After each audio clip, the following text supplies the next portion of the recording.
Yeah, I have the next slide. All right, so if I'm going to leave this up here, can the people in the back, is that actual readable? Yep. Okay, perfect. So I've been knitting for a really long time. I'm not going to read you this entire slide. What I am going to tell you is that I kind of taught myself to knit. I showed up, I met ladies like you who are doing demonstrations, and every time I would, I'd get some constructive criticism, and my knitting improved. And what I've gotten to, I love patterns, I love knitting. What I've gotten to is being able to read my knitting. And that's part of what I want to help you guys have the skills to be able to do today.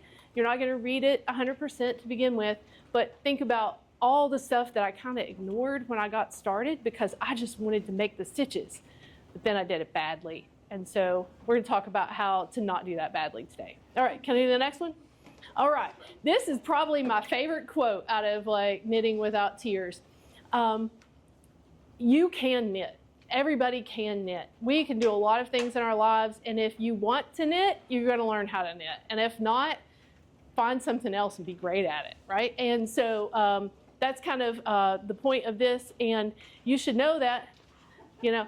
By the way, she also wrote this book called The Opinionated Knitter. I'm going to tell you how I love to knit, right? And I guarantee you that Denise is going to have a different way to do it, and is she still back there? I lost her. Connie's going to have a different way to do it. Connie, I'm sorry you got called out. I don't care. Yeah, I know. And honestly, in the end, if we get to the same point, it doesn't matter how we got there, as long as what it is intentional, and everybody has a different way of doing it. So if you hear me telling you that this is the only way to do it, please raise your hand and go, I could do it differently. And we'll talk about it. Yeah, amen. Right, next slide.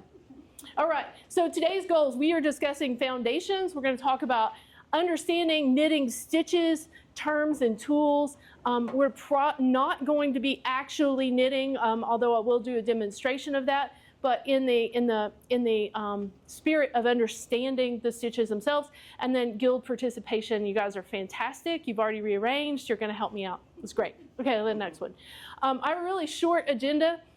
Which is good because there's like 48 more slides. And so this is what we're going to go through as far as the goes. And your first project, I would just like to say we're going to talk about that. Do you make it extra spicy? And trust me, you'll understand when we get there. It's all kinds of fun. Next slide, please. All right, so we're going to talk about the stitch.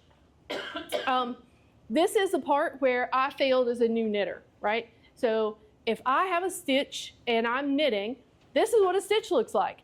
It looks kind of like a horseshoe. It's got a head, it's got legs, and it's got feet. And when I am knitting, and I'm going to pick up my little stage here, I'm going to have a string attached to me. The stitches that are actually on the needle are the ones that we call them live stitches. So if they fall off, you know, you would want to pick up your live stitches. The other ones are the ones that have already been worked. Can you have the next slide, please? Okay. That's okay. The weird thing. So again, I picked up my stitches.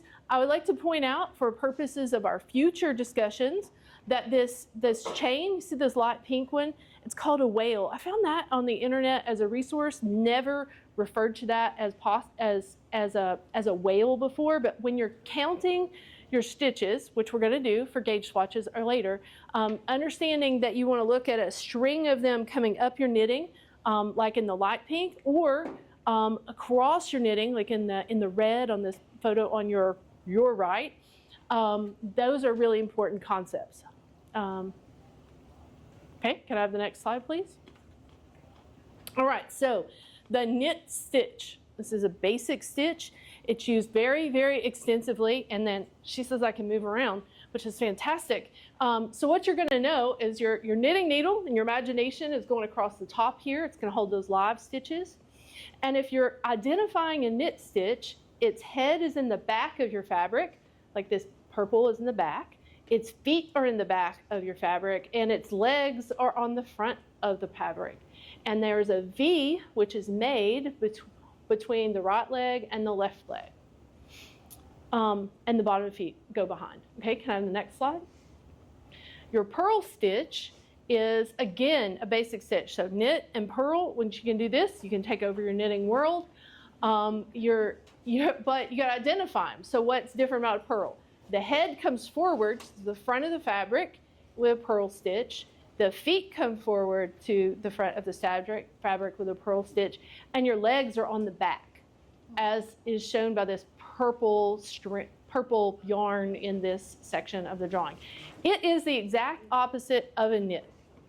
And so, knit stitch. Okay, does anybody have any questions? We are basics. Yes, ma'am? Will we get these slides? These will be posted in a video. Liz is recording us right now, and it will be on YouTube. And I was supposed to have told you this before already, so I'll just say it now, and we'll talk about it again at the end. I'll just repeat it. The other thing that I did was that I found a lot of my resources online. I took some photos myself, but I used a lot of them. And there's 3 pages of references where I went and I found certain things. And those will also be available on that with the YouTube video in like in the description. Thank you. Okay. Next slide. So there's 2 different ways that you can knit. And these are terms that you're going to run into. One is called knitting flat or back and forth, and the other is knitting in the round. And so I have pictures of both of these, also with some clues about what we're going to talk about next. So up here on the top, you have some knitted fabric. It's garter stitch, actually, that's on a straight needle. Here's a set of the same thing, but on circular needles. And look, we're using circular needles to knit back and forth. It's totally possible.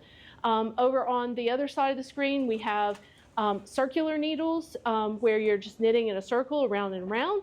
The middle is the magic loop technique. I believe that is one of the classes that are groups that's going to be started in the guild later, I think in June. And then on the bottom, we're knitting in the round on what are called double point needles. And so you move from needle to needle and you go around the fabric, but with a shorter needle that allows you to do that. Okay, can I have the next slide? Also, we have a fairly healthy community of like loom knitting. So the Friday nights with the circular knitters, we have people in the guild who use manual looms like this right here. You can knit both in flat and in the round on all of these things. In the middle I have here, just for good measure, a flatbed knitter. And some of the times I'm going to focus on brains. I'm going to focus on how you make those stitches with your hands, but understanding those techniques with your hands translates directly to using a loom or a knitter, and we have some parts. Part of our game today is going to involve that as well too. And so understanding the concept of what a stitch looks like and how they're supposed to fit together helps you in both those worlds, whether or not, regardless of the tool you choose to use. Okay, can I have the next slide? So I'm going to talk about knitting with needles first. There's kind of there's a process, right? You have both situations here. You're showing on the left, we have someone who is knitting, and in this case, they're purling. And so you notice that the work that they are working from, it moves from your left to the right. And for a purl stitch, her yarn is in front. Over there, the work is moving from the left needle to the right needle, but that working yarn is in the back. And those are concepts that I'm going to refer to as I continue as I continue the presentation, because those are important to understand. Where's your yarn you're working with? How are you going to make that stitch on your needle moving forward? And which way is your actual work moving between the 2 needles? So can I have the next slide? All right, so I was sitting in a yarn store, and these 2 young ladies came in and they had their shiny yarn, and they're like, I've got these instructions and I need this needle, and they didn't know how to find the kind of needle that they were looking for, right? And so I thought it would be good if we were able to talk today about the kinds of needles that are available and how you identify what you tug difference. So you can buy needles that are metal, plastic, wood. You can find them in circular. I have 3 examples up here. This is actually my favorite type of needle because I'm an old knitter. I found these beautiful circular inox needles, and I latched onto them, and I just keep buying them as much as I can. They're called Prims now. But I like the way they feel, and they kind of hit a good price point for me. So they come with different lengths, and so the length is listed for those circular needles in that bubble. You can't see it on that one. It's called 80 centimeters. My brain is not fast enough right now to tell you how long that is. Typically, Right? We're going to talk about circulars in the future. Those double points in the middle, the diameter is in the heart, on the picture. So they come in different diameters. Those help you make different stitch sizes.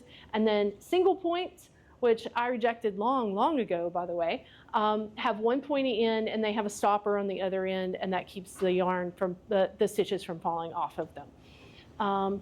So when you look at them, like what are you thinking about? Like, why would you choose one over the other? I think that you need to think about the ends of the needles. So if you're making lace, something has a lace point, so it has a very pointy needle. If you're working with a bulky yarn, you've probably got a bigger diameter, and those ends tend to be a little bit more rounded, and so it's perfectly fine for those. How's it going to interact with your knitting yarn? Often, new knitters in particular kind of struggle with metal needles because they're kind of slippery. So if you have a really slick yarn and you've got a really slick needle, there could be some struggle there. So if you have a slick yarn, maybe you want to consider using a bamboo needle. And then how large is your project going to be? If I'm going to knit an afghan and it's going to be 48 inches wide, I probably don't want to put it on a 16-inch circular needle, right? That's not going to work very well.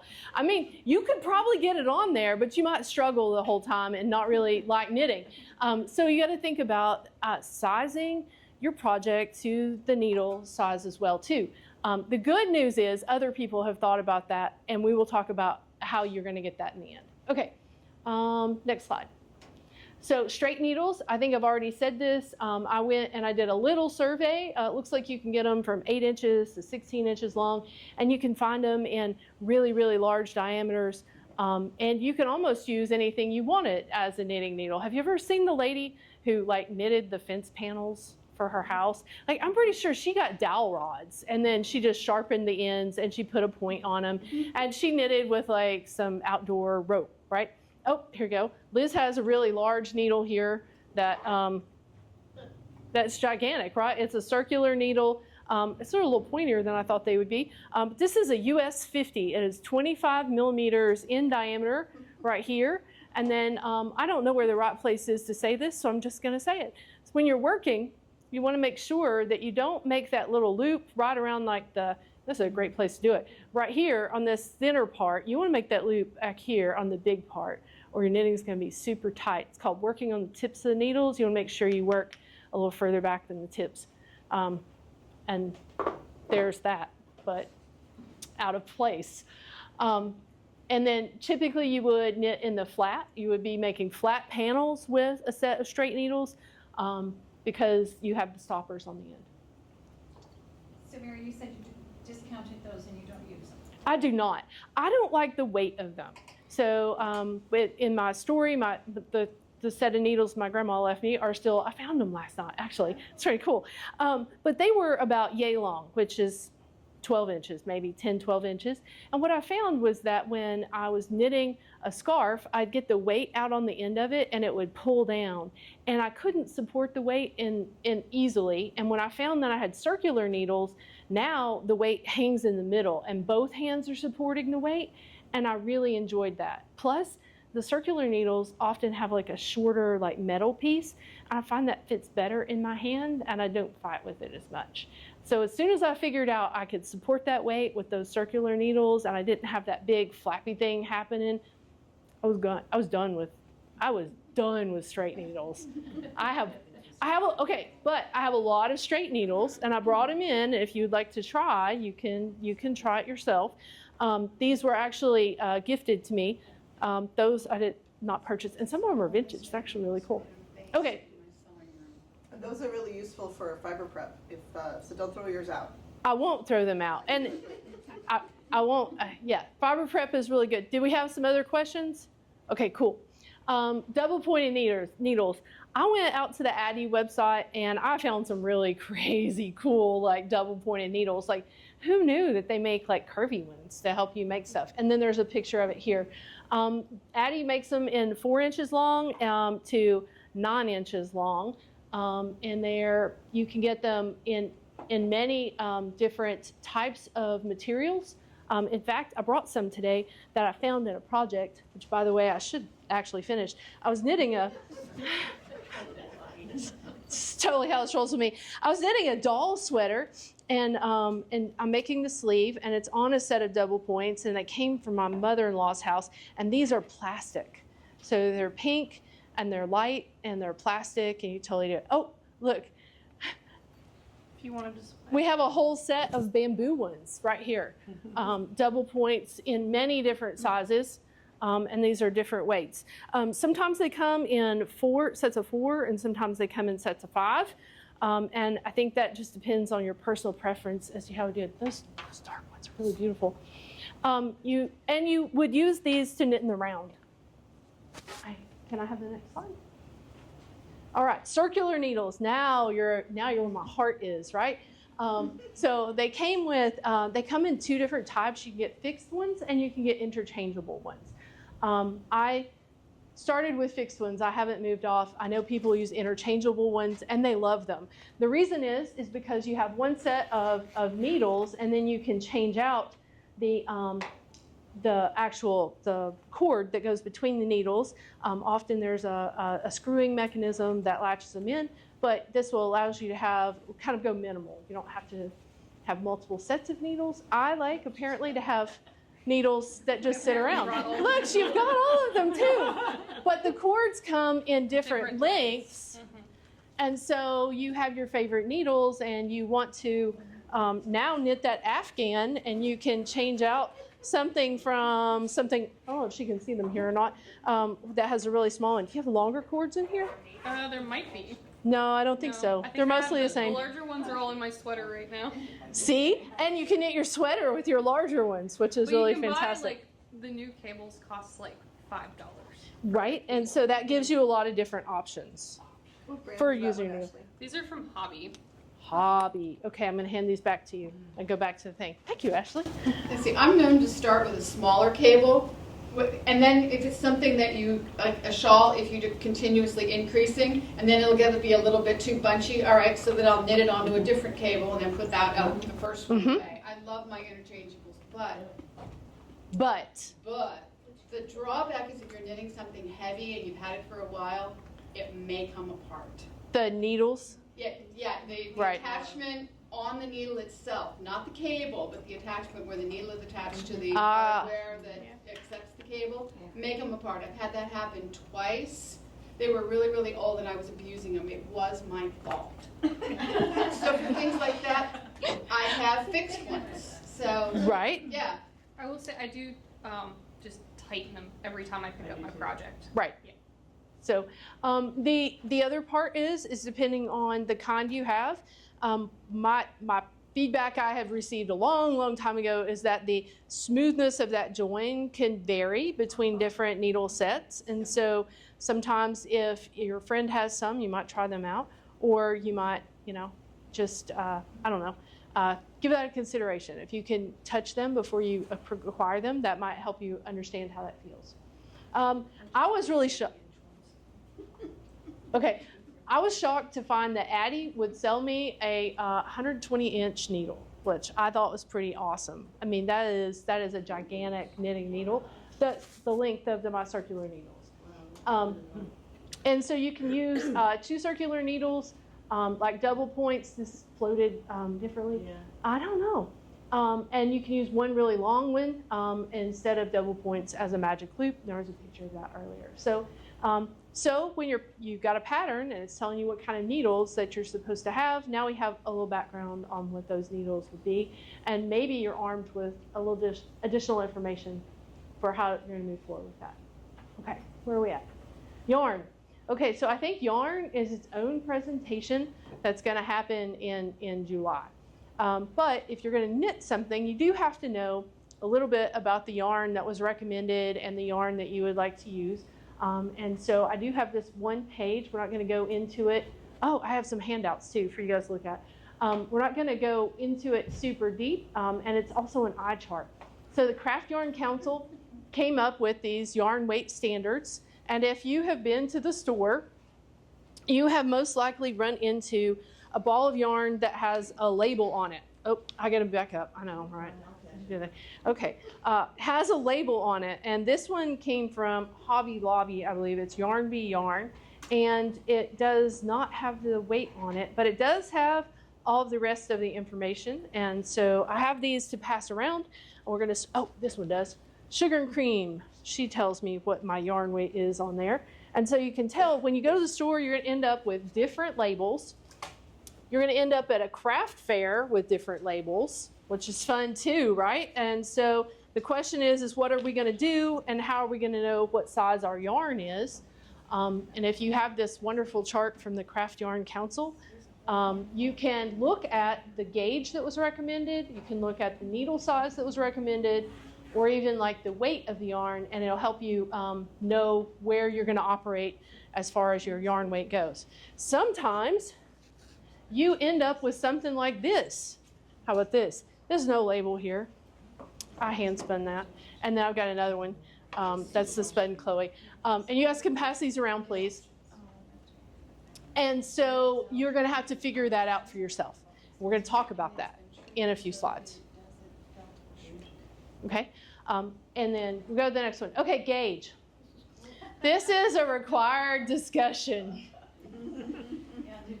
Or it's a lesson you learn the hard way. I'm wearing it. Yes, so it is. Yes, you do need to do a swatch. So gauge is the measure of the number of stitches that you make in 1 inch of fabric.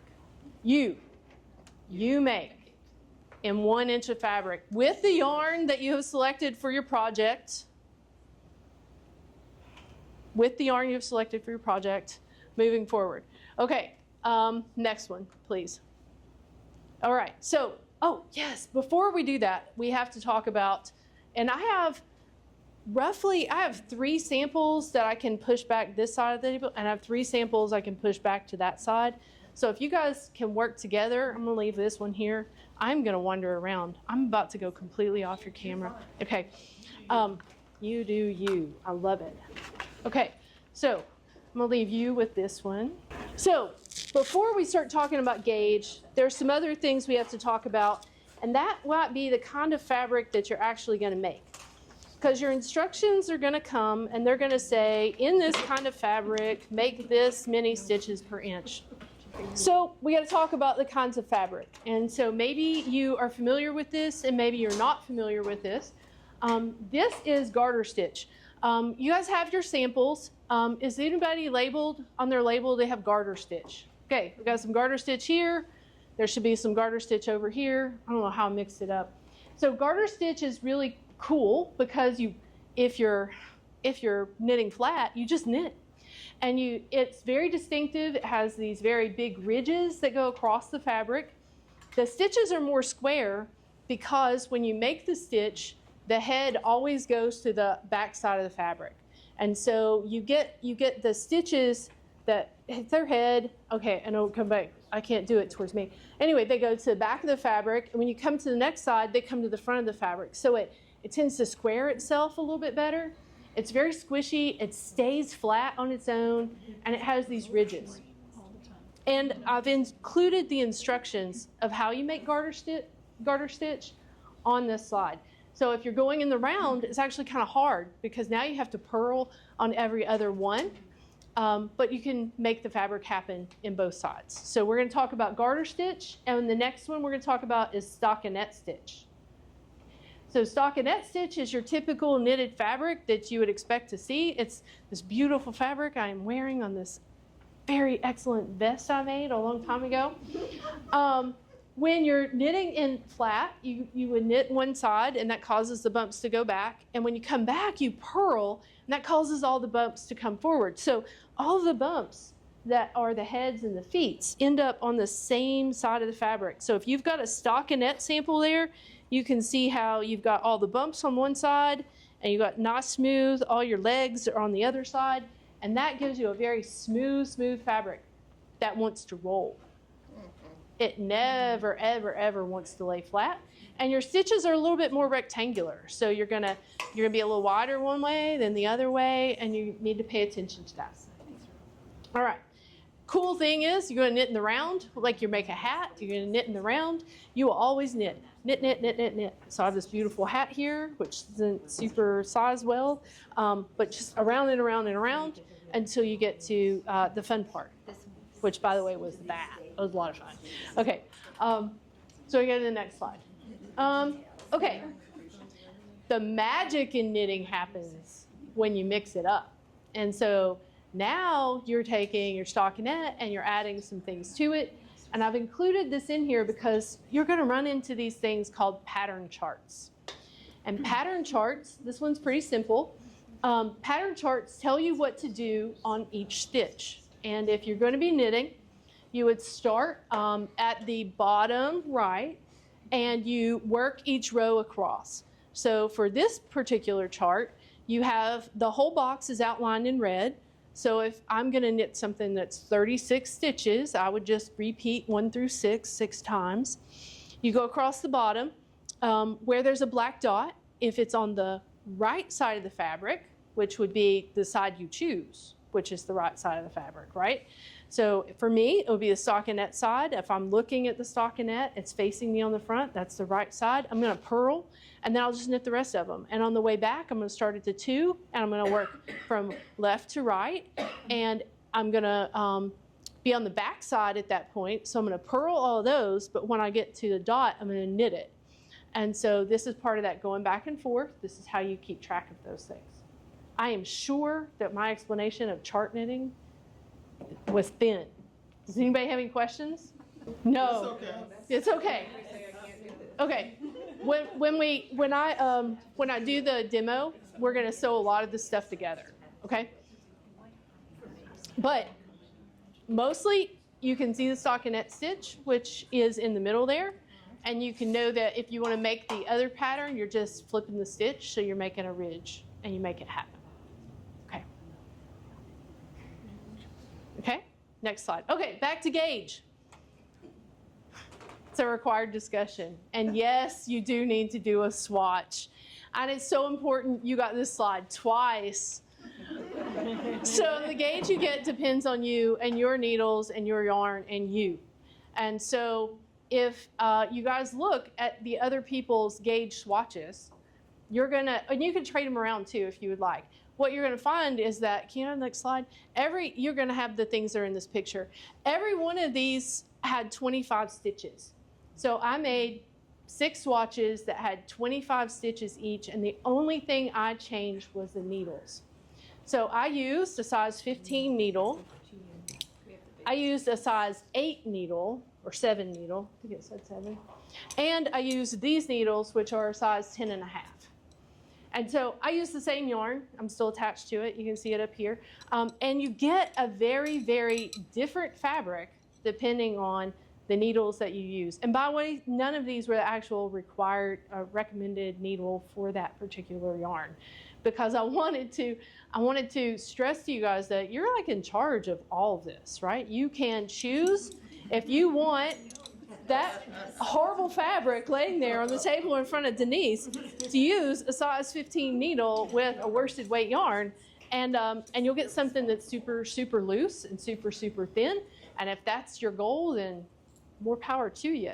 Right? It was my goal for this one, as far as that goes. Okay, and so this is why gauge matters, because all I changed was the needle size, and I got 3 very distinctly different fabrics.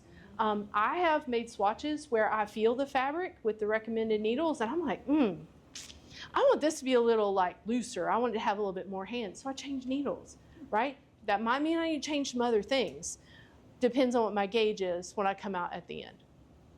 Okay. Next slide. All right, so here's an example. And this one's real, and I'm wearing the wonderful example of it. So I did some math, and I said, okay, I have this mythical sweater, and I would love for it to just have to be 20 inches wide. So I chose 20 inches.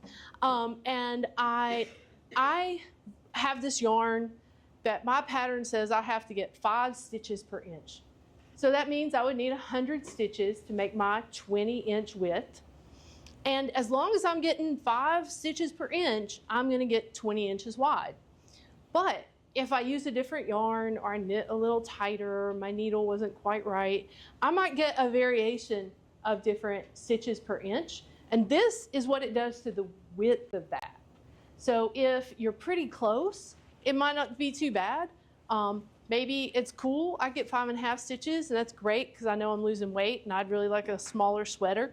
But at 5.5, just a half stitch per inch, I'm going to lose 4 inches on my circumference of that sweater. And that's not small, okay? That's exactly what happened to this thing. So I knitted this, one of my first projects, very, very long ago. I weighed less than I do now. But look at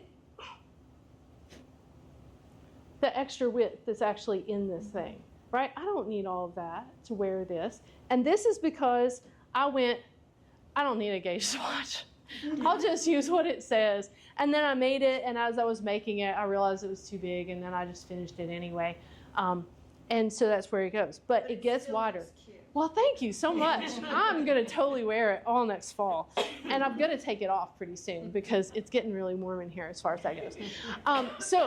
So we've talked about how if you just change your needle size, you can then achieve the gauge that you want.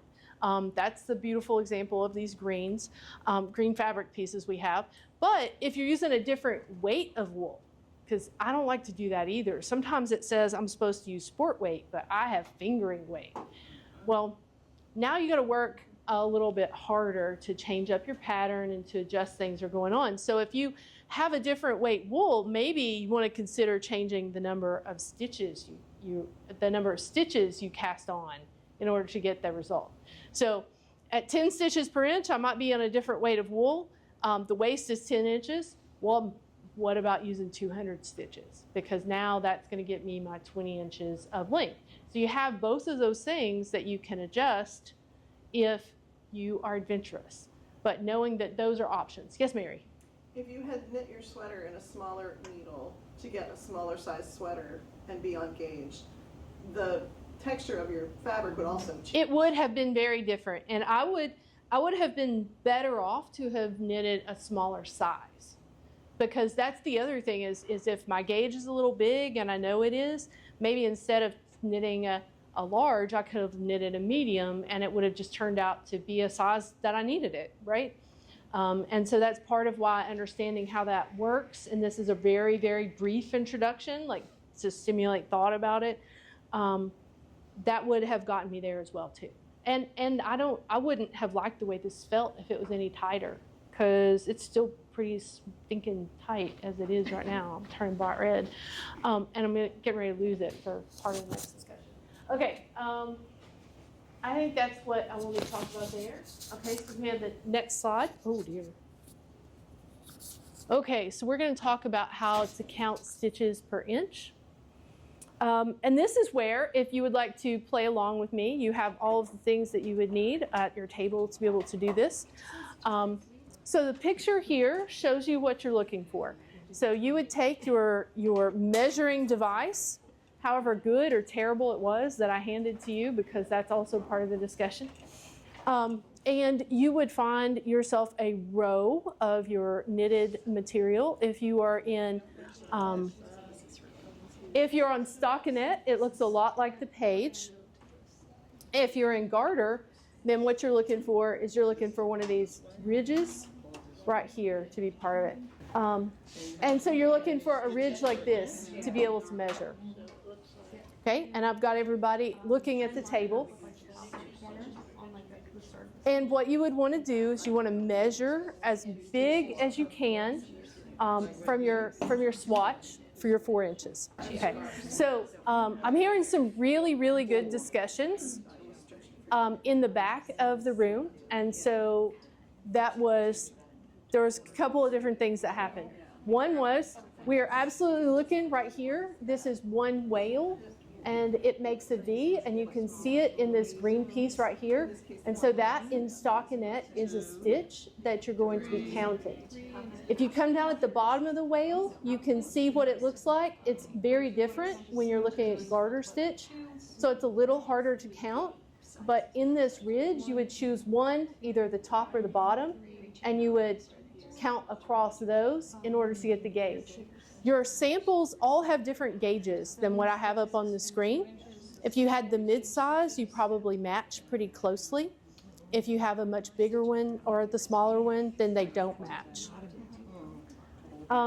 The recommendation that I was given a long time ago, and then I had an extra recommendation, I'm hoping to crowdsource some ideas on this, was to always knit a gauge swatch that was bigger than 4 inches so that I could measure over a longer distance and take an average in order to get my stitches per inch.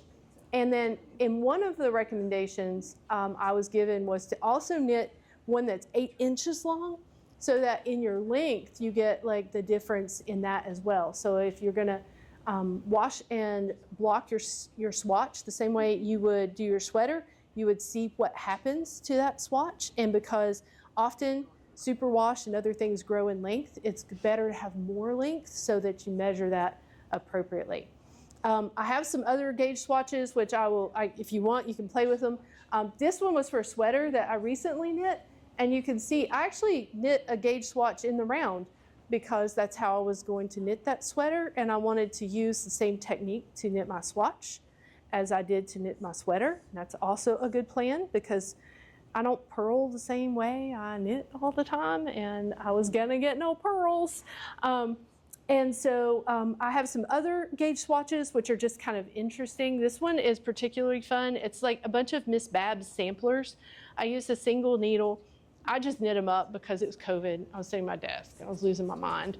But you could feel the difference between the different yarns. How one gives you a thicker fabric, it's slightly bigger, and the feel of that fabric you make with the gauge swatch is really important as well too. And then I have some others, and you can see I do not follow my own instructions. I doubt that's 4 inches wide. It's not 8 inches long. There you go, because I was cheap. There's all bad things happened after those too, by the way. All bad things. The other thing that I want to point out with your gauge swatch is sometimes your instructions will say you have to knit it in the pattern. And so I have down here a very beautiful shawl that I made, and this is like the lace pattern that goes along with it, because if you knit it in the pattern, then you know how big your pattern is going to turn out. And when you have things that have holes in them with yarn overs, the lace works up differently than it does in stockinette. And so you would want to know how big your patterns were going to be before you knitted them. Okay, next one, please. So I believe that Edna and Ashley have this gauge tool here. Oh, go back. So in this case, I used my handy dandy measuring tape, and I counted 13.5 stitches. For those of you who had the one that was done on size 10.5 needles, did you guys get about the same gauge? I think we counted 15. Yeah, this was 14.5. Okay, so again, Just where we measured. That's We didn't where- average it. okay, and so, well, this one too, look at what else I did. Okay, so this gauge swatch I didn't give you guys. I have it here. I put a border on it because it's garter stitch and I don't want it to roll. And so my garter stitch border probably also messed around with that. Yeah. Right? Because you can see how it's pooching at the top and the bottom. This side right here is tightened up like this. I did not wash it. I did not block it to a particular thing before I measured, which by the way is recommended. You should do all of those things before you measure your gauge swatch. And in this example with how I did this here, I came up with 13.5. So it's easy to understand why mine wasn't measured probably as well as yours was.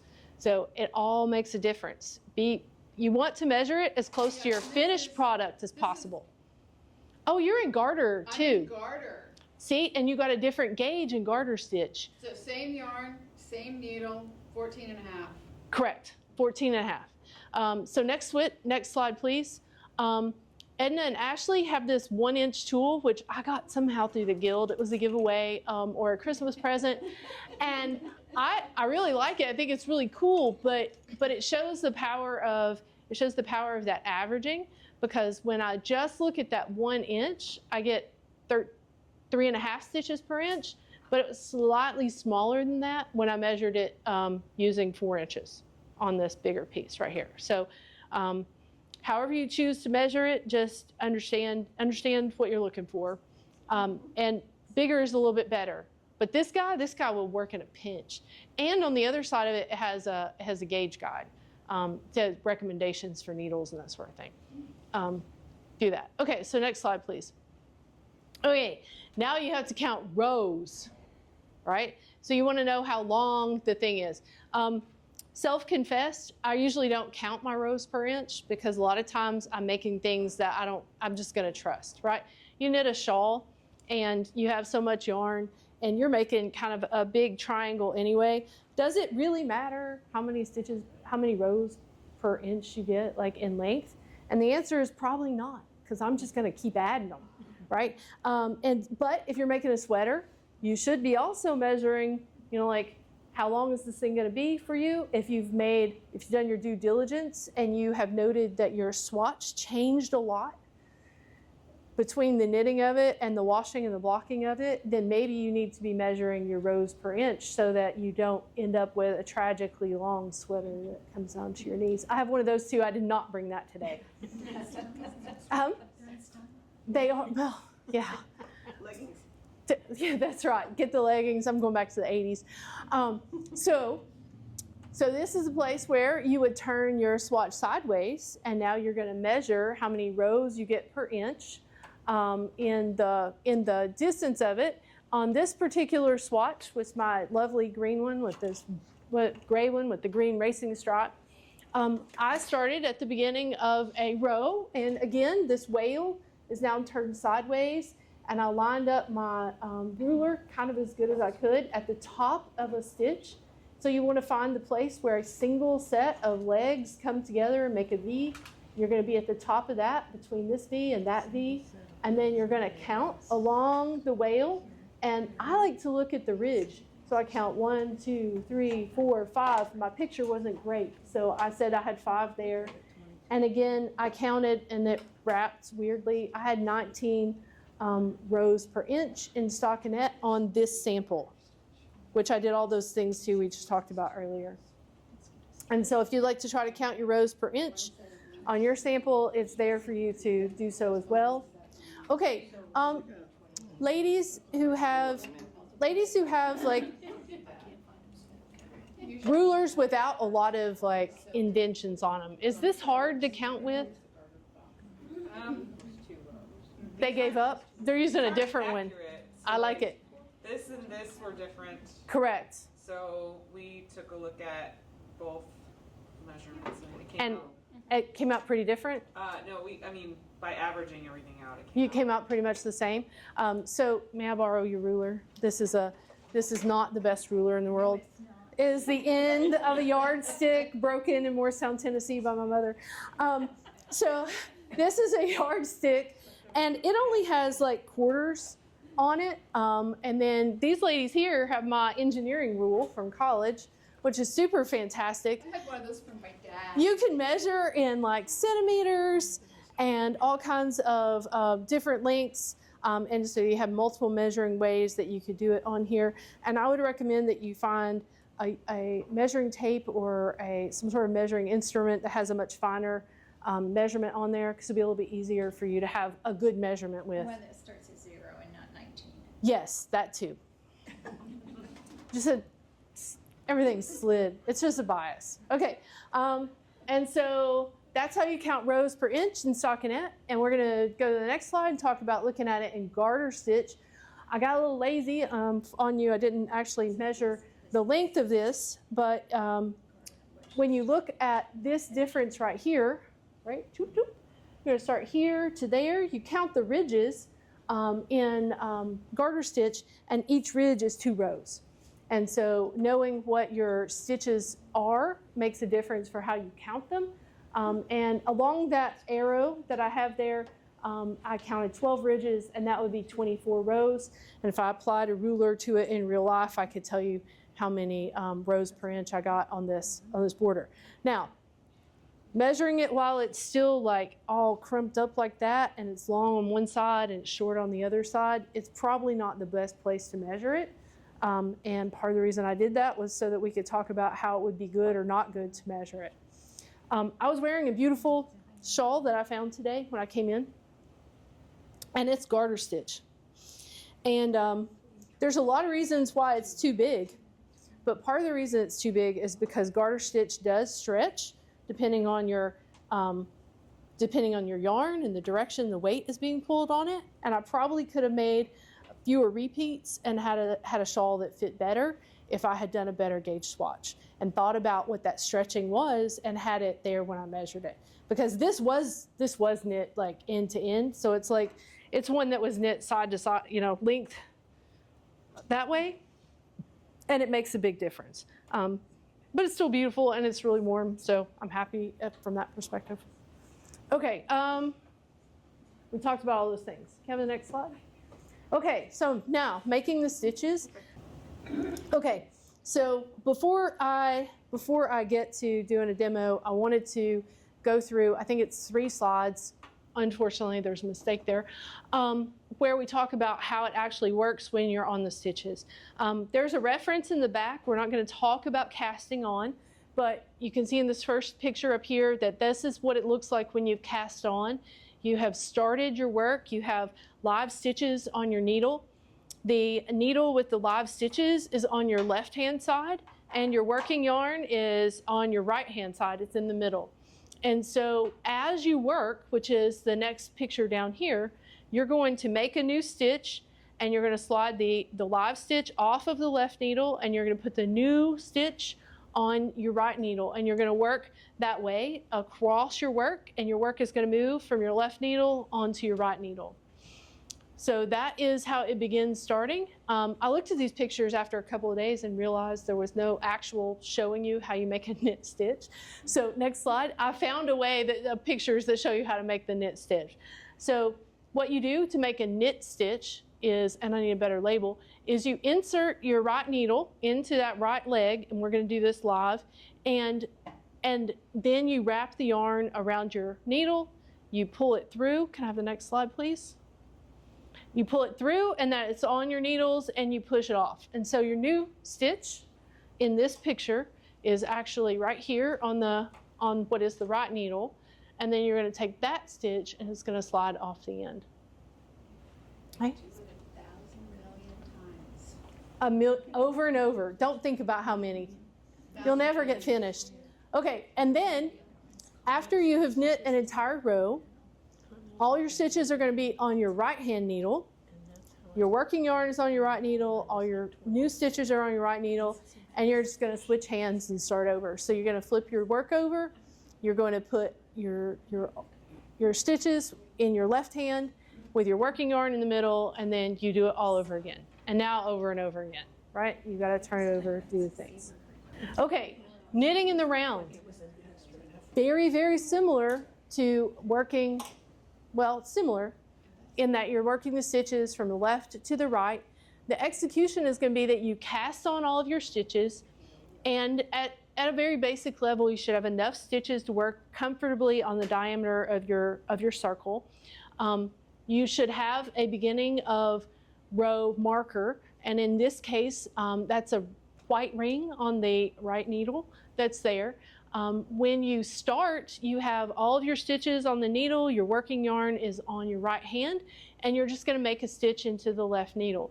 But when you do so, make sure that all of your cast on stitches are in a straight line, that all of the bottoms are lined up, and you don't have it twisted. So this is a picture of it twisted over the needle, so you can see how the bottom of these stitches, where the legs are, the feet go over and then behind. That's bad. Now you're knitting in Mobius, you're gonna get a really funny bump at the beginning of your yarn. You want to keep all of those feet. I like to keep them on the inside just because then I can see it visually and check, and then you connect them together. Once you have done that, you just knit around and around and around. You never stop. You don't turn it from side to side. You just keep going for as long as you're going to. And if it matters for what you're making, you would really want to have a beginning of row marker hanging out there. I tend to not use them because I know that the yarn hanging off the bottom is where I started, and I'm not afraid to just go find that. But again, I don't always follow all the rules. This is how I got to where I am today. I've shared many of my mistakes with you.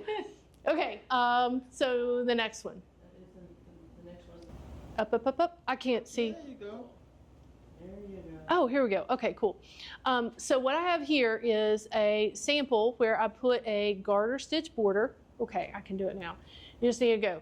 So I did them in rows of 6. I have a garter stitch border. Let's look at this to begin with. Then I have stockinette. Then I have reverse stockinette. So this is just stockinette on the other side. And then I have not stockinette.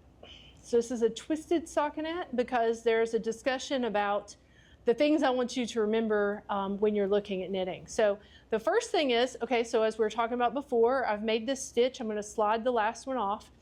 But we're going to look at the last stitch, the one I knitted into. Okay, the left leg on this one comes down, and you can see this yarn right here. This is connected to the left stitch over there, and then it goes in, it becomes the right stitch.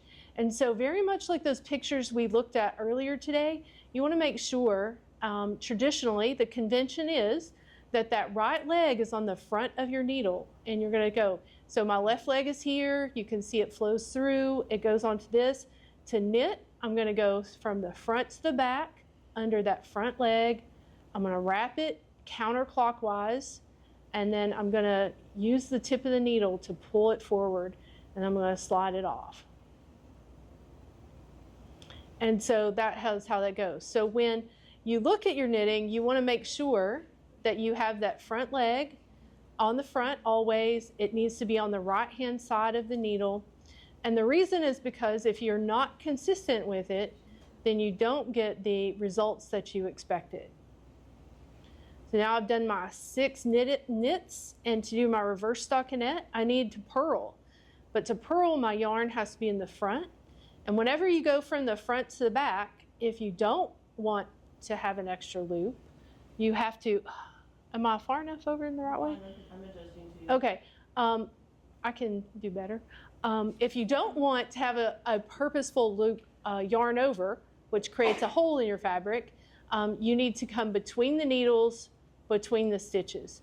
And now that it's in the front, I can do a purl. So purl is the opposite. So instead of going from the front to the back, I'm going to come from the back to the front, through the front loop.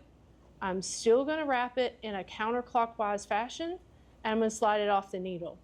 The head of that stitch came forward, and so I'm going to wrap, I'm going to pull it back. The head of the stitch is going to come forward again. And now look, my left leg, and then you can see the connection, and it comes up to be the right leg on the next stitch. And that is where you want to be if you want to have a smooth, traditional stitch that is made in the way that stockinette likes it to be. Now, this guy, this is twisted, and I twisted it all kinds of different ways. So if you're looking at your knitting and you're saying to yourself, gosh, Mary said that this front leg should be on the right, but I'm not seeing that. There's a couple of different things that could be happening. So when you, we're going to come back here. When you knit, if you wrap your yarn clockwise,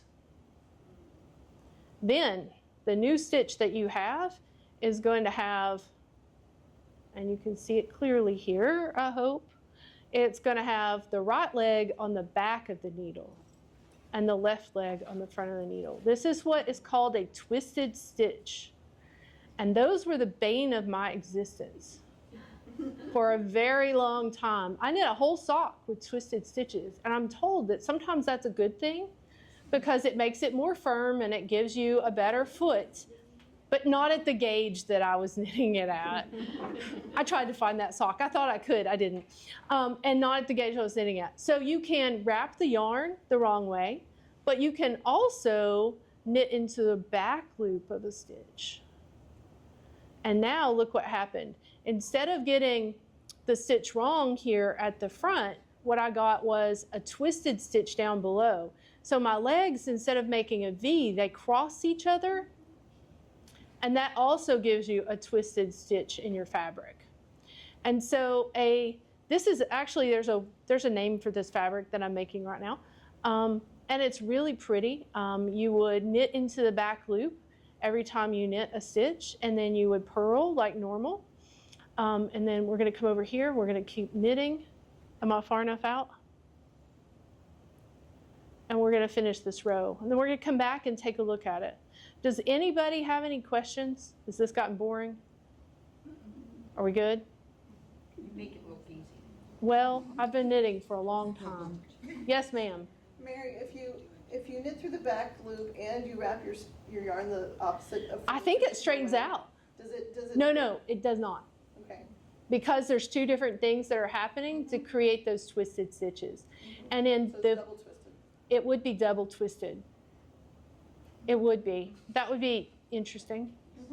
And deliberate. And if it's a pattern, it's a feature that you want to have, it could be very beautiful. If it is not what you intended, then it is a mistake. It's a design element. Correct. I love design elements. That's how I totally would go calling that. Oh, now she's got me up here. Okay, so let's see. Can we double twist it? Yeah, can we go back? All right. Mary wants me to knit through the back and wrap it the wrong way. You know, if I'm doing that, I might undo some of my... Because you're affecting the row below, right? Correct. So you might It does. Oh, well, I was purl twisting anyway. Wait a minute, I was knitting. Hold on. Right? See how this works? Okay, I'm gonna straighten this. I'm gonna straighten this out. Pull it back up. I knitted and I should have purled. Okay. Up, down a little bit. It's hard to watch the room and my hands all at the same time. Okay, so we're gonna purl. So we would bring the yarn to the front between the needles, and then we were gonna purl through the back loop and wrap it the wrong way. So I might have unstraightened something. I might have straightened, no, I just were on the right way anyway. So I double twisted some bad boys.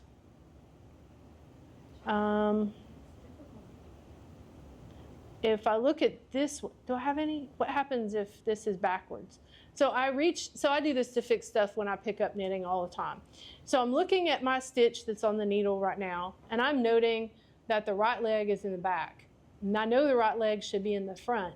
So instead of knitting in the one that's on the front, I will just purl. This is a purl. I'll purl into the one that's in the back. And I did that so automatically, I didn't wrap it the wrong way. Okay, and then we're gonna wrap it the wrong way. And what will happen is now somehow I have straightened this guy out, and then I've gotten the one in the back, the new one is twisted. So if I purl here and wrap the wrong way, I will maintain, I twist the one on the top and the one on the bottom. And I'm purl, do that. Oh. So Mary, Good the job, type thanks, Shay. of knitting you're showing is it's not consonant. How do you make it? Oh, somebody's got to help me out here. What is it called when you hold the yarn in your right hand? English. So English knitting, you hold it in your right hand. Continental knitting, you hold it in your left hand. So if you're continental knitting, which by the way is a perfectly valid way to knit, It's actually very fast. it is very fast. So you would do all the same things, you just hold your yarn in your left hand. So, but what I find is I can do it with color. Like, most of the time, my stitches are reversed when I'm doing continental. So then Not flowing. The right leg is not. you have to wrap the yarn a different way. So what you're doing is you're probably picking it up and pulling it like this. Actually, I did it right that way. You did do it right. I did it right that way. I don't know. Let's try it the other way. Maybe you're doing it on purls. You work back and forth. So if you just, gosh. Oh, that's what you're doing. Okay. If I just scoop like this right here, I'm reversing my stitches. So that's how I was taught to knit. And if you just wrap it the other way, you get what you're supposed to get. Where am I? So what I did was I wrap it like that and then do this. I didn't learn to purl this way because I learned to knit continental so I could do fair isle and hold one color in each hand, which is a really cool technique and fun to do. But that doesn't usually involve purling because I was doing everything circularly, so everything was just knitted.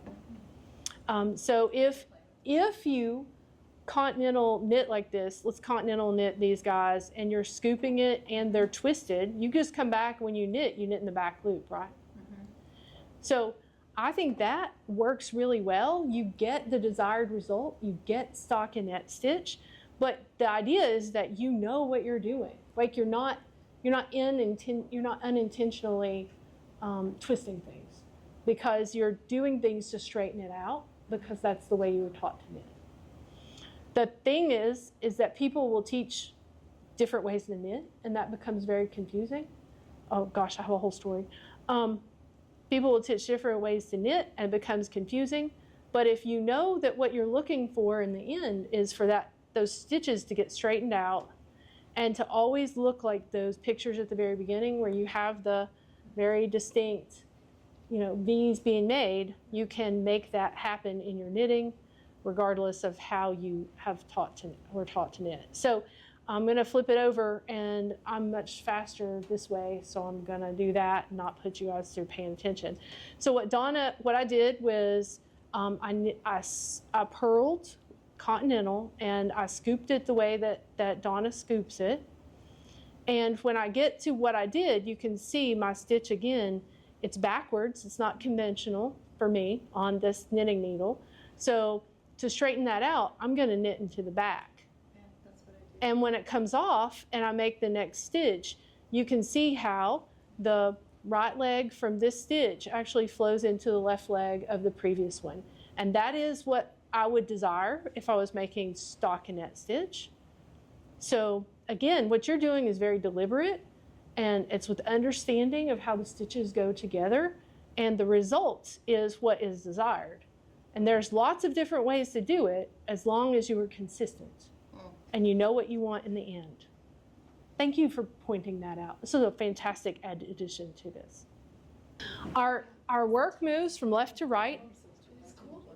When you're switching from knit to purl, you want to make sure that you move the yarn between your working needles below the stitches. Don't go over because you'll get things you don't want. The leg that you put your needle in makes a difference. I typically would knit and purl into the right leg, insert from the front to back to knit, insert from back to front to purl. And the way that you wrap your needle makes a difference. So thinking about all of those things as you're knitting are going to help you have success and create the fabric that you want. Okay, next slide. Okay, because she's got somewhere to go. Non-traditional knitting. Here's reality. Everything that she's been talking about applies to non-traditional knitting, if not more. Because here's the thing of it is that when you're doing anything that's other than on your needles, it's being stretched in multiple directions. So trying to get gauge while you're working at it is almost impossible. It's going to be stretched out somewhere. So anyway, the point behind doing that is saying it's going to stretch, so you've got to get your swatch. Okay, we're going to play a little game real quick, hopefully. So I'm going to be passing out these swatches. It has a little card on them, and you fill out. So there's three different swatches. One was made on a flatbed, one was made on an Addy, and one was made by hand. It's up to you to guess which one is which. So and I'll give you a hint. One of them took a whole lot longer than the other two. So I'm going to pass this around, and all you do is take your little card and put on there which color, because each one's labeled, the red, the white, and the blue, put on which color, and in the end, we have some cool prizes, okay? Now you're armed with your vast knowledge of what a knitting stitch is. You understand that there are actual fabrics that you can make, and you would like to make a project. And you would like to make a project. So what are you going to make? So I would like to make some recommendations. Hats are good. This is a really simple hat. In addition to the things that we talked about today, you need to know how to do some decreases. But other than that, it's not terribly hard. Think about the characteristics of the fabric. So on this hat in particular, I left a stockinette end, and it rolls. But I also probably didn't deal with gauge very well, so it looks kind of wide. This hat looks super complicated, but all it is stockinette and reverse stockinette, and you get like a snail effect, like it rolls up on itself. There's some color work in there too and some slip stitches, but you don't have to do that to get the effect of the hat. Scarves are also a really great place to go. Scarves are fantastic. Look at this. All the things we talked about today. I have some pearls that make a pretty design. I have a lot of stockinette. There's a seed stitch border, and I just kept knitting. It's probably 7 feet tall. And it doesn't have to fit. And it doesn't have to fit. Okay, now I do not recommend this for a first project, but believe it or not, this is garter stitch. It's the fabric that you use, and all I did was knit. It's 6 stitches wide, and it's all garter stitch. It's fussy, and I didn't like it. It took me years to finish. Years to finish. Okay, so pick something really simple: a hat, a scarf, a washcloth. As a first knitted project, and this is an aside that I really wasn't prepared for, this vest is actually a really nice first project because it's all stockinette, it's very square, there's a very minimal shaping, and I'm pretty sure that you just had to pick up a little bit around the bands, which was a little bit of an advanced technique, but mostly, look, you're just knitting a flat thing side to side, and you can keep on going. Okay, so I found you guys a pattern. I went to, oh wait a minute, next page. Project patterns. Whew, man, I'm ahead of myself. When you find a project pattern, it's gonna have things in it that are important for you to understand. It's gonna have a description, pictures, it's gonna tell you how hard it is, it's gonna tell you if you need any additional materials called notions, like buttons or zippers or whatever it happens to be. It's gonna give you a materials list for your recommended yarn. It's gonna require a gauge. Remember how important that is? What should you make? A swatch. Yes, ma'am. No. Okay. And it's gonna have some directions in it, and there'll be some pattern notes. Sometimes if there's a special stitch, they tell you how to make it. Whoa, everybody is bringing now. So sources for patterns.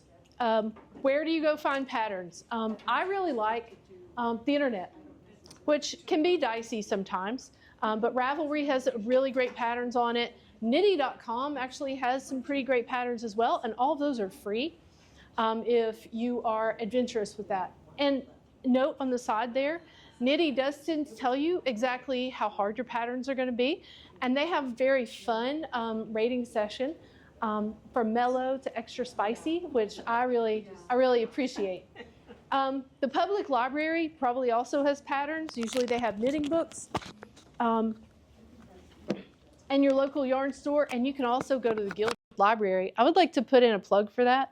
There are an amazing number of knitting books with patterns at the Guild Library, and even the magazines you guys have, because you have like interweave knits and a collection of those too, right? I don't remember what it's called. Do you have knitting magazines? I thought you did. You have knitting. It's either knitters or knitters. Correct. So you've got that as well too.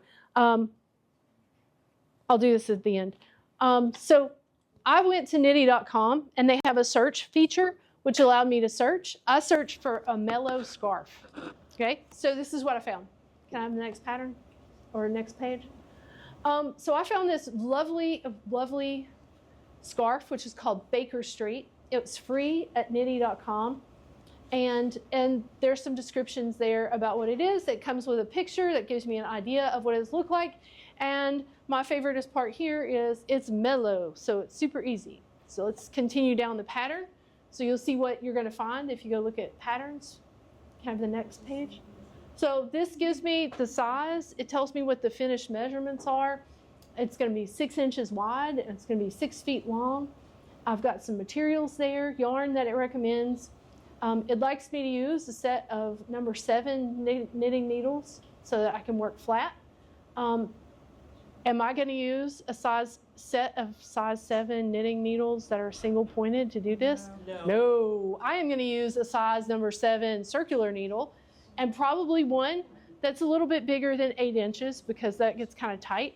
But I'm only knitting this thing 6 inches back and forth. That's going to be just fine. They like you have a yarn needle and a crochet hook and a 4-inch square of cardboard. There are some pattern notes here. Oh, and the gauge. Gauge is very important down here at the bottom. 18 stitches to 24 rows equals 4 inches in stockinette stitch. So when I make my swatch, I'm going to use stockinette stitch. I'm going to cast on more than 18 stitches because I want to have 4 inches to be able to measure.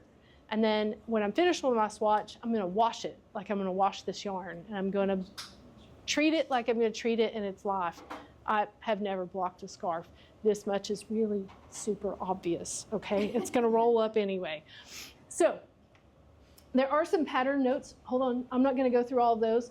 But you should know that these pattern notes here tell you how to make fringe for your scarf.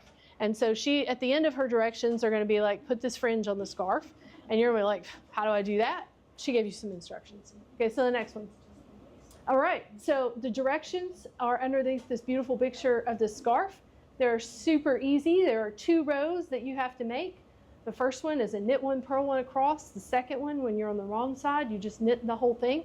And you should repeat those 2 rows over and over again, your thousands and thousands of times, Connie, until you get 6 feet of scarf or your desired length. And you end with a right side row, which means you do a purl 1, knit 1, purl 1 across, and then your wrong side, BO stands for not body odor, but bind off. There you go. I'm going to bind off in a rib pattern. We haven't talked about binding off today, but I do have some references in here for you about how to bind off. And then to finish it, you're going to block it. You hand wash it carefully. Weave in ends, lay flat to dry. Yes, we're going to do all those things. Apply the fringe. And then there's some information there about the designer. This is a feature on all the Knitty patterns because they donate free patterns to this website in order to help build their business of designing things. And so that's always a fun thing to read. Have the next slide. Okay, so they recommended in the pattern that I use this Blue Moon, and I'm afraid to say that word, Gaia yarn, I guess. We'll go with that. And so it tells you, I went and found Blue Moon fibers and I found their Gaia yarn, and you can see how long it is, how much it weighs, what its gauge is. It recommends 16 to 22 stitches per 4 inches on size 7 to 9, and my pattern needs 18, so I'm really in the great ballpark. But maybe this yarn is unobtainable, right? Because this pattern was free and I don't know how old it is. So it has all the information here. So if you want to make a substitute, now you can go find a yarn that has the same sort of characteristics. Most likely you're just looking for a worsted weight wool.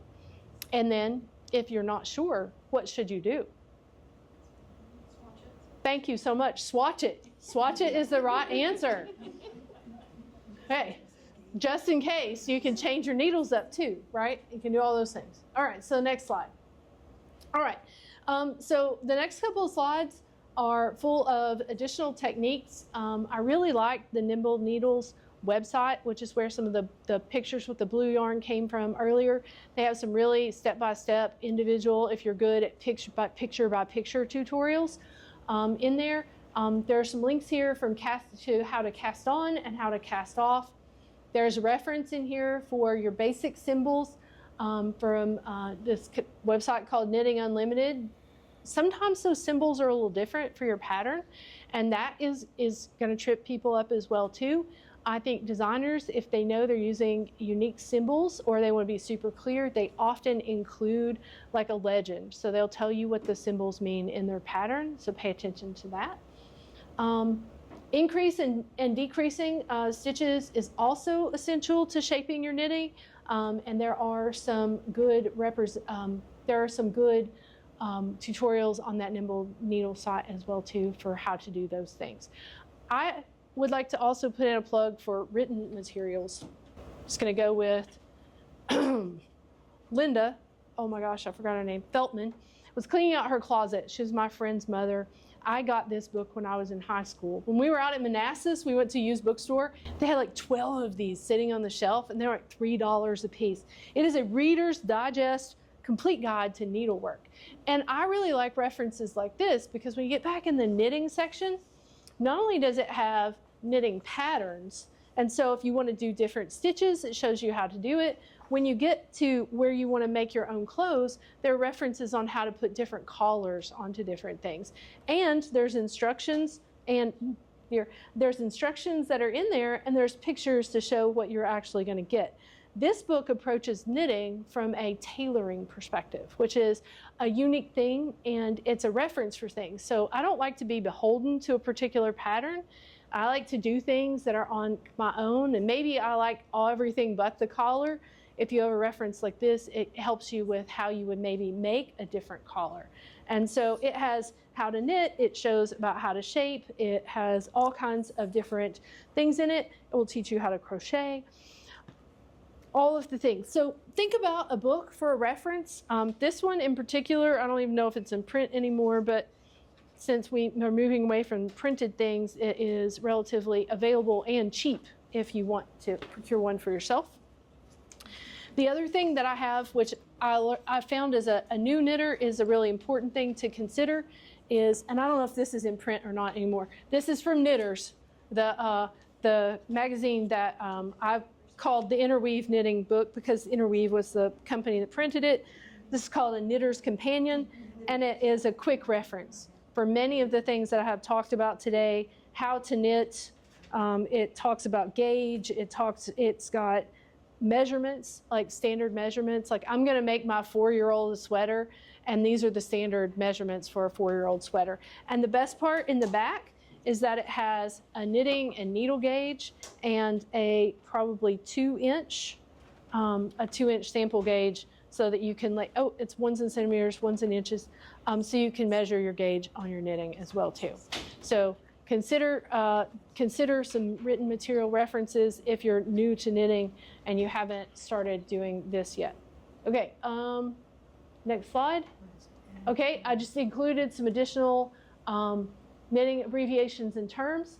When you read patterns, the pattern today was so simple. It had a parentheses around it. It said knit 1, purl 1 with parentheses, and that indicates that you just repeat that over and over again. And so you get different patterns. We'll use sometimes brackets, and sometimes they will have parentheses. Sometimes they'll tell you how many times to repeat it. Sometimes they don't. You have to kind of learn the language of the patterns. Depends on the designer of it. So there are some references for that as well.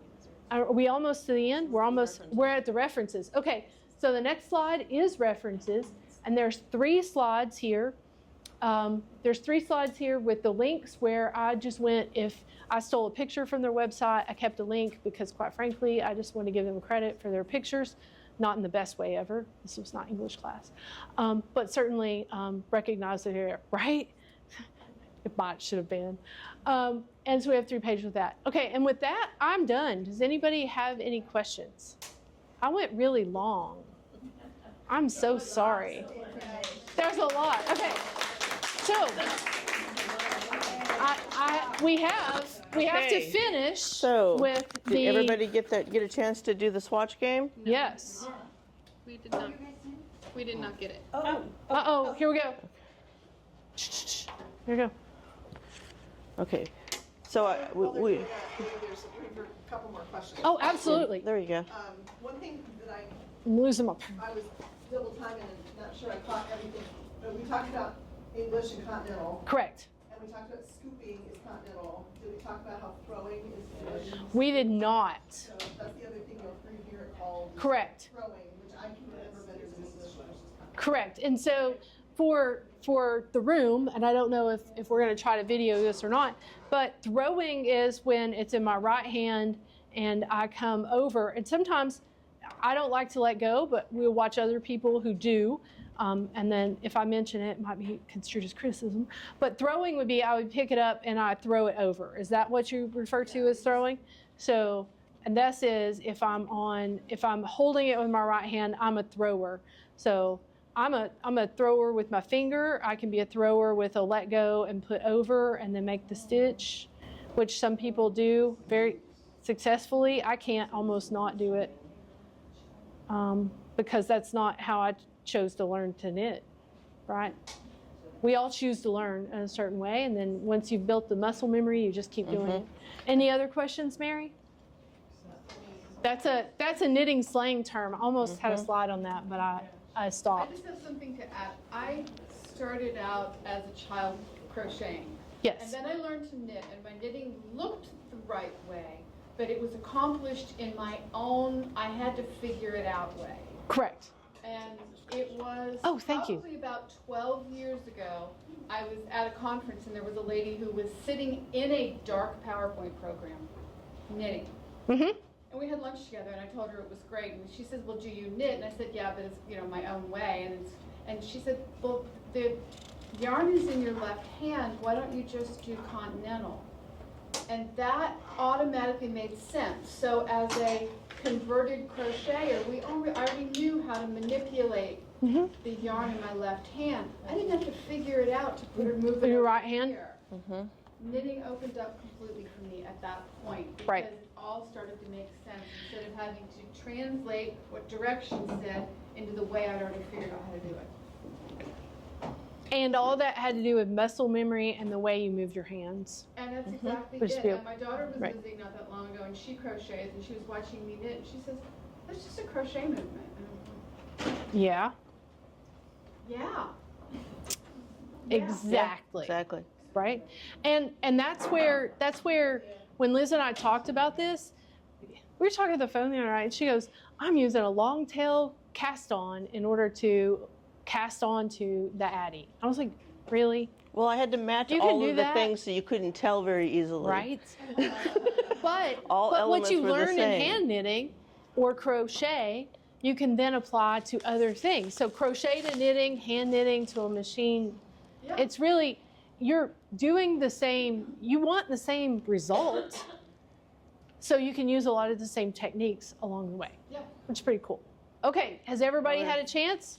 Liz has prizes, and All she right, would like to so- know what you think the order is.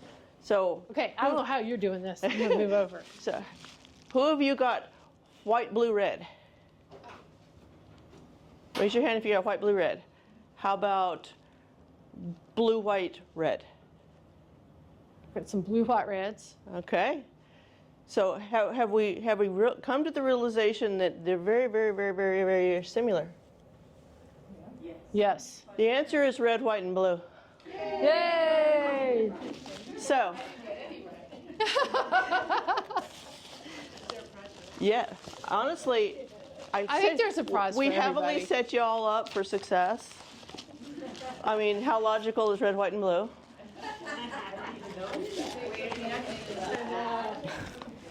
But so we do have prizes. And what I'm going to do is because of the fact that we want all of you to be winners. Always be. I have iron-ons of basically this. Oh, nice. So there's 20 of those up here. And for those of you who are not into it, I have lip balms with the Spinner Weaver. Spinner and Weaver's logos. That works. It works. What I do, we wanted to cover everybody. So I mean, the only reason this happened is because Amazon was late. What was it? These are lip balms, and the vanilla natural lip balms and iron-ons. And if you're not familiar with how to iron on one of these, there is a sheet of instructions right here too. So I'm just going to leave these up here. I'm really not worried about how accurate you truly were. The point is that you can achieve. So you can do anything that is machine knit or such and such by hand, and oftentimes bring them together to, like for instance myself, we have this common discussion. Knit the damn Is that sweater. I do a lot of my my very fickle hen stuff, like the color work and stuff by hand, and then I turn around and transfer to machine because sock net stitches. Stockinette. I'll never get it right. Stockinette. 100 rows is not in my wheelhouse. That ain't happening. I'm not afraid of seam. So I transfer them to a non-traditional knitting situation. And as you've just learned, you probably can't tell. But So you can anyway, hit gauge and you can with hit those. gauge. Now, the key to it is, let me share with you, the key to it is you got to swatch twice. Because that way you know where you're at and get to know your machines. Just like you got to get to know your yarns, you got to get to know your needles. You got to get to know what your tensions are, because all of it matters. Yep. And when you start swatching for yourself, you're going to start seeing that stuff. Right. I have a friend who says, I always get gauge. Like, she looks at a pattern and she is so proud. I always get gauge. Did you I'm give like, her a long nose? I never get gauge, right? Connie, do you ever get gauge? Do you have to Almost switch? Never. I was telling her there are times in order to figure out, okay, my gauge is such and such. I really like the fabric that I've got. I'll use math Yes. and do it proportionately. Right. I'll go right back But- to middle school math and do proportion and then figure out which size Right. to make. So I find that I'm a relatively loose knitter, and the bigger the yarn is, the looser I knit. Yeah. So if the instructions say you need to do this on 9s, I need to be like on 6s or 7s. Almost always. Almost always. But that's part of me learning how I knit. And if I am at the point where I'm using the right yarn and I'm like trying to, like, I've got to come way down and needle to get that nice fabric that I want to have. Funny thing is, once you get down to like a 3 with sock yarn, like, I'm almost spot on. But there's something about how big, like, it gets bigger. But that's a personal thing for me that I've learned over time. And so that's, I think, why interchangeable needles are very attractive to people. It's a little bit more of an investment in the beginning, but you're not having to keep going back to the yarn shop to buy a smaller needle. Right. Whole range of So, colors. But I- it's all about the fabric. It is. It All about is. the fabric. And I found out a long time ago that I really liked DK weight yarn. Like, I'm a fingering weight, DK weight kind of person. So I own a lot of those smaller needles, but I don't own many big needles because I don't really want to knit with anything bigger. And she likes So- to convert people to the same level. I do, by the way, and some people are super susceptible to the conversion, and adults who make their own choices. How would you knit the flats? Anything else you guys would like to talk about? I want to talk about how awesome you were. Thank you. Mary. Well, thank you very much. This was a lot of fun. Me and my green red heart yarn.